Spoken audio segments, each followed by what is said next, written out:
Assalamualaikum warahmatullahi wabarakatuh. Di sini saya ingin menjelaskan tentang gharar. Apa itu gharar? Sebelumnya saya di sini juga membahas tentang bagaimana hukum gharar dalam perspektif Islam dan apa saja macam-macam gharar tersebut. Baik, langsung saja. Pengertian gharar. Gharar artinya keraguan, tipuan atau tindakan yang bertujuan untuk merugikan pihak lain. Seperti suatu akad mengandung unsur penipuan karena tidak ada kepastian, baik mengenai ada atau tidak ada objek akad. Besar kecil jumlah maupun menyerahkan objek akad tersebut. Menurut Imam Nawawi, gharar merupakan unsur akad yang dilarang dalam syariat Islam. Juga menurut Imam Al-Qarafi mengemukakan gharar adalah suatu akad yang tidak diketahui dengan tegas apakah efek akad akan terlaksanakan atau tidak, seperti melakukan jual beli ikan yang masih di dalam air atau tambak.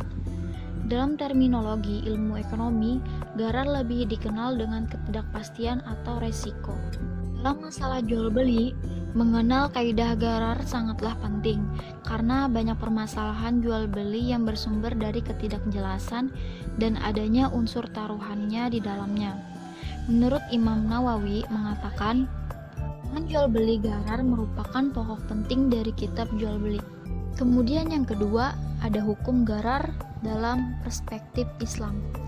Dalam syariat Islam, jual beli gharar ini terlarang karena dalam sistem jual beli gharar ini terdapat unsur memakan harta orang lain dengan cara batil. Padahal Allah melarang memakan harta orang lain dengan cara batil, sebagaimana yang tertuang dalam Al-Quran Surah Al-Baqarah ayat 188 yang artinya, janganlah sebagian kamu memakan harta sebagian yang lain di antara kamu dengan cara batil, dan janganlah kamu membawa urusan harta itu kepada hakim. Ya, kamu dapat memakan sebagian dari harta benda orang lain itu dengan cara dosa padahal kamu mengetahuinya.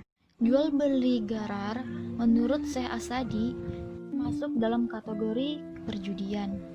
Menurut Syekh Islam Ibnu Taimiyah sendiri menyatakan semua jual beli gharar seperti menjual burung di udara, onta dan budak yang kabur, buah-buahan sebelum tampak buahnya, dan jual beli al-hashah seluruhnya termasuk perjudian yang diharamkan Allah di dalam Al-Quran. Nabi SAW melarang adanya gharar. 3. Ada macam-macam gharar. Yang pertama, ketidakjelasan jenis objek transaksi.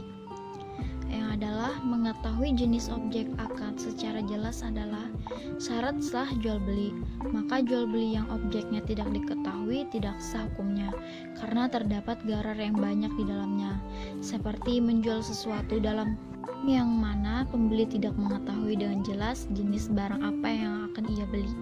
2. Ketidakjelasan dalam macam objek transaksi.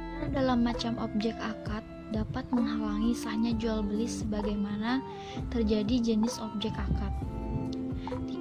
Hanya akad seperti ini karena mengandung unsur ketidakjelasan dalam objeknya, seperti seorang penjual berkata, "Saya jual kepada Anda binatang dengan harga sekian," tanpa menjelaskan binatang apa dan yang mana. Oleh karena itu, objek akad disyaratkan harus ditentukan secara jelas.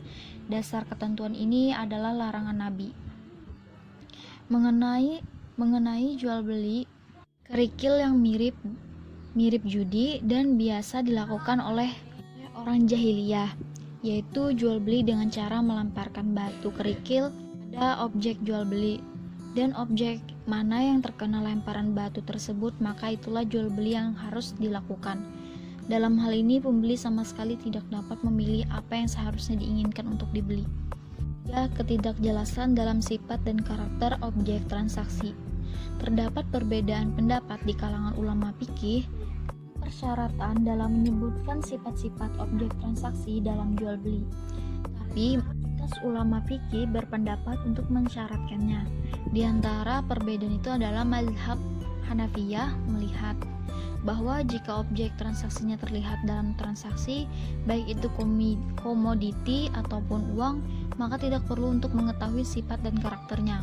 Tetapi jika objek transaksi tidak terlihat oleh penjual dan pembeli, maka para ulama fikih mazhab Hanafiyah berselisih pendapat.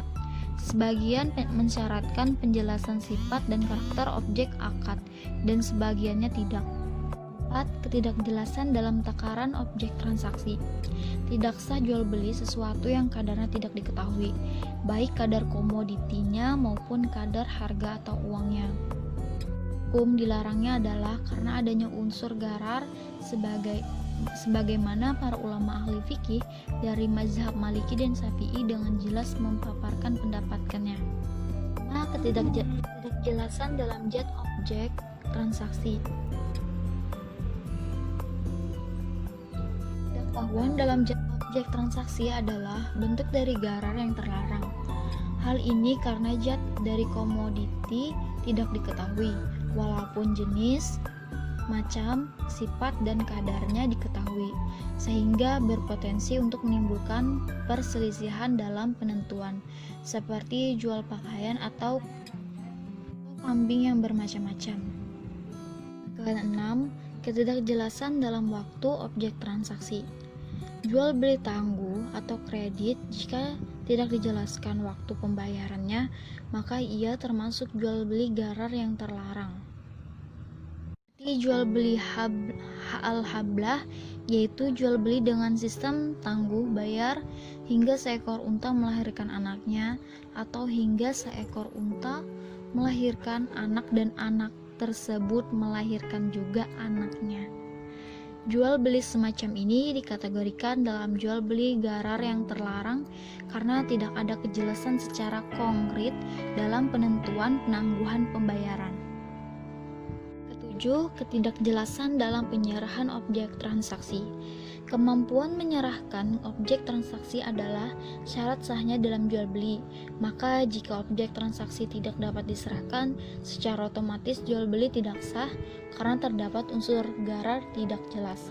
Seperti menjual onta yang lari atau hilang dan tidak diketahui tempatnya.